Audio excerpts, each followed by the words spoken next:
dari Universitas Pancasakti Bekasi. Video ini saya buat untuk memenuhi tugas dari mata kuliah Metode Perkembangan Moral dan Agama dengan dosen pembimbing Bapak Abdurrahman, MPD.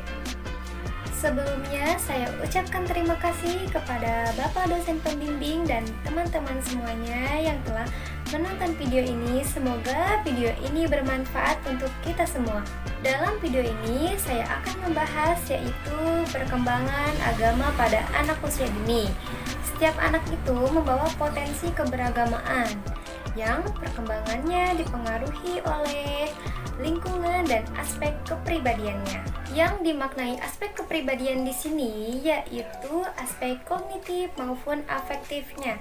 Jadi lingkungan dan aspek kognitif serta afektifnya itu saling berpengaruh. Selanjutnya, karakteristik kehidupan beragama pada anak usia dini. Yang pertama, imitatif. Anak-anak ingin kesanakan keberagamaan atas dasar meniru orang tua ataupun meniru orang di sekitarnya. Misalnya, dia pergi sholat, kemudian ia berpuasa, itu dasarnya adalah mengimitasi atau meniru orang di sekitarnya. Kedua, superficial, yaitu agama sebagai pembukaan saja. Belum ada pemahaman yang mendalam dan penghayatan yang mendalam. Jadi, pada diri anak belum ada pemahaman dan penghayatan yang mendalam berkaitan dengan agama ini. Atau imitasi, jadi hanya ikut-ikutan saja. Ketiga, ritualistik. Agama dipahami sebatas melaksanakan ritualnya saja. Jadi, menurut anak-anak, agama itu hanya dipahami sebagai ritual-ritual yang ada. Misalnya, seperti orang muslim itu melaksanakan sholat, puasa, hanya sebatas itu saja. Keempat, autoritatif. Keberagaman anak sangat ditentukan oleh orang-orang di sekitarnya yang dipandang memiliki otoritas terhadap dirinya.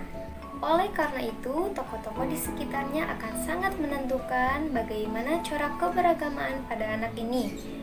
Apakah itu orang tua, apakah guru, apa guru ngajinya, itu sangat menentukan. Kelima, konkret.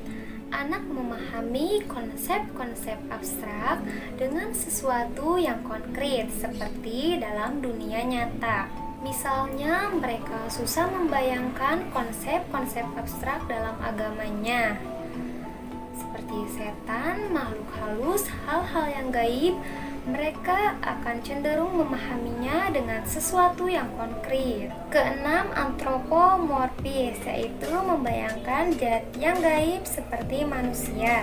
Jadi, anak itu membayangkan seperti manusia, malaikat dia bayangkan seperti manusia yang mempunyai sayap dan seterusnya. Jadi, misalnya dia bayangkan Tuhan itu seperti manusia, tapi ukurannya besar, kemudian memiliki tangan dan seterusnya. Jadi semuanya diukur atau dibayangkan seperti manusia, itu disebut antropomorfis. Kemudian pada masa anak-anak mereka penuh dengan berimajinasi.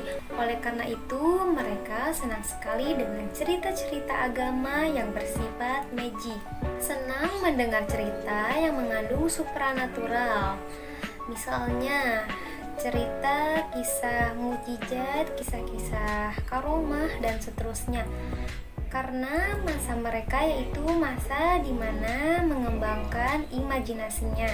Kemudian ciri lainnya yaitu sikap egosentris, yang dimana seseorang itu memandang sesuatu dari sudut pandangnya sendiri. Nah, berkaitan keagamaan pada diri anak, mereka mengartikan agama sesuai dengan kebutuhan mereka. Misalnya, Tuhan sering dipersepsikan sebagai sesuatu yang dapat memenuhi setiap kebutuhannya. Kita bisa lihat dari doa yang dipanjatkan anak-anak tersebut. Misalnya, anak tersebut melihat temannya memiliki mainan baru. Kemudian anak tersebut berdoa, "Ya Allah, saya ingin memiliki mainan baru seperti yang dimiliki teman saya," dan seterusnya. Mereka memandang Tuhan sebagai sesuatu yang dapat memenuhi semua kebutuhannya.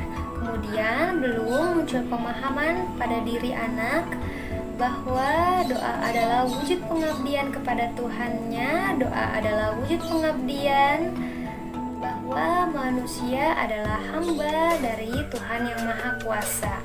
Cukup sekian pembahasan dari saya, kurang lebihnya tolong dimaafkan. Wassalamualaikum warahmatullahi wabarakatuh.